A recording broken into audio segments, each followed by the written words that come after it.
This channel does not promote or promotion any illegal activities. All content provided by this channel is meant only for educational purpose only.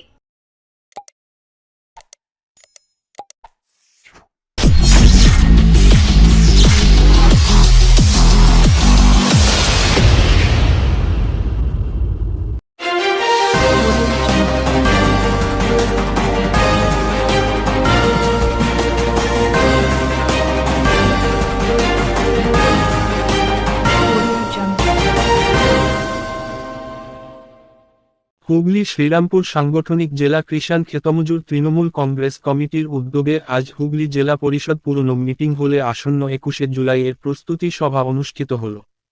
এই প্রস্তুতি সভায় উপস্থিত ছিলেন আরামবাগ লোকসভা কেন্দ্রের সাংসদ Mitali bug, Hooghly জেলা পরিষদের সহ-সভাধিপতি কৃষ্ণচন্দ্র সাঁতরা, চুঁচুড়ার বিধায়ক অসিত মজুমদার, আইএনটিটিইউসির সভাপতি মনোজ চক্রবর্তী সহ হুগলি জেলা পরিষদের অন্যান্য কর্মাধ্যক্ষ এবং তৃণমূলের হুগলি জেলা অন্যান্য নেতৃত্ববৃন্দরা। এই সভায় হুগলি জেলার বিভিন্ন ব্লক থেকে তৃণমূলের কৃষাণ ক্ষেতমজুর কমিটির অসংখ্য কর্মীদের উপস্থিতি লক্ষ্য করা যায়।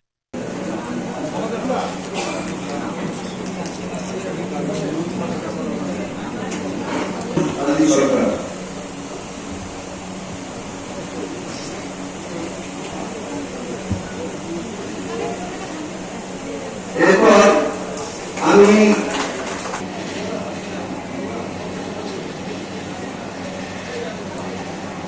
ধনেখালী পঞ্চায়েত সমিতির সভাপতি অর্পিতা বারিক মহাশয়, আমরা খুব খুশি আছেন, সকলে নেওয়ার জন্য অনুরোধ করছি।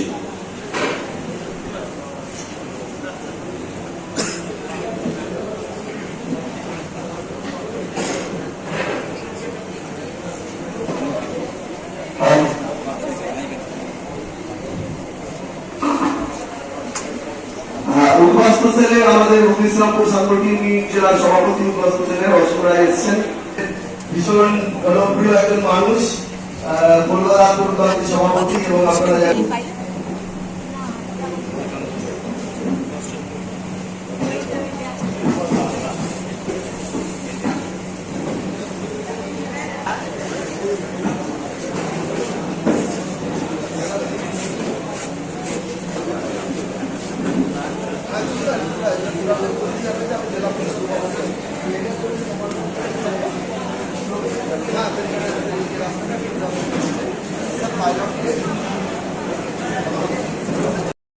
আপনাদের সকলে চুঁচুড়ার বিধায়ক অসিত মজুমদার মহাশয় অসিতা, আজকের জেলা পরিষদের সভাধিপতি কৃষ্ণচন্দ্র সরকার মহাশয়, আমার আরেক আরামবাগের প্রিয় দাদা আছেন মনোজদা, দীর্ঘদিনের সাথী বন্ধন কর্মী, দীর্ঘদিনের মনোজদা আইনটিউসির সভাপতি আছেন, জেলা পরিষদের কর্মাধ্যক্ষ থেকে শুরু করে আমাদের মমতা বন্দ্যোপাধ্যায় প্রথম শুরু করেছিলেন আন্দোলন, কিসের বিরুদ্ধে ছিল না, নো ভোট নো আইডেন্টিটি।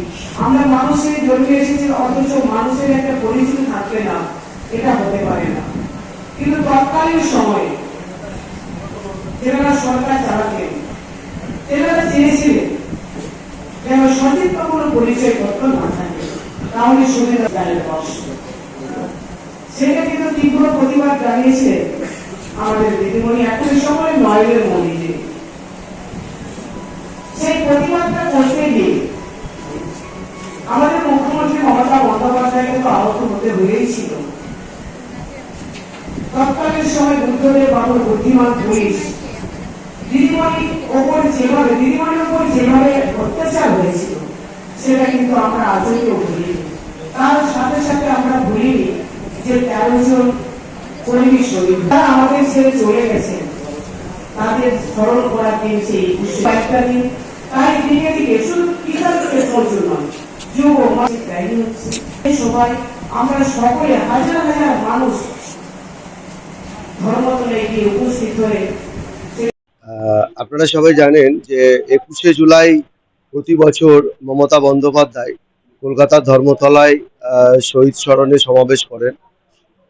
1993 সালে এই ঐতিহাসিক ওই 21শে July Mamata Bandyopadhyay no identity card no vote এই পরিপ্রেক্ষিতে তিনি ডাক দিয়েছিলেন তৎকালীন যুব কংগ্রেসের সভানেত্রী হিসাবে। তো বুদ্ধদেব ভট্টাচার্য এবং জ্যোতি বসু সরকার তখন পশ্চিমবাংলায় ওই তাদের পুলিশ আমাদের যুব কংগ্রেসের 13টা কর্মীকে হত্যা করেছিল পুলিশের গুলির মাধ্যমে।